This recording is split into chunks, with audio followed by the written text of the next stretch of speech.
Hindi naman naging hadlang ang hagupit ng Bagyong Leon para hindi mahatid ang tulong sa ating mga kababayang nasa malalayo at liblib na lugar sa La Union. Si Kathleen Ramones ng PIA sa Balitang Pambansa.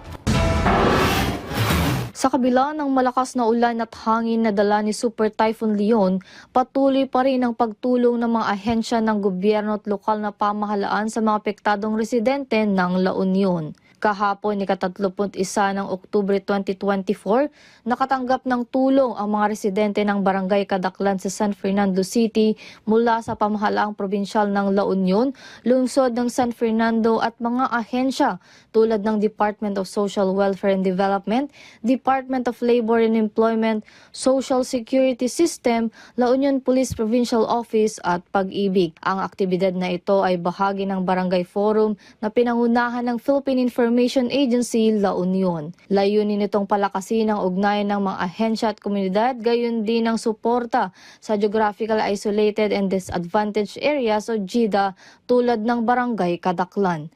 Nagpasalamat si Conrado Rivera, isa sa mga benepisyaryo ng Barangay Kadaklan, sa mga ahensya at opisyal na nagpaabot ng tulong.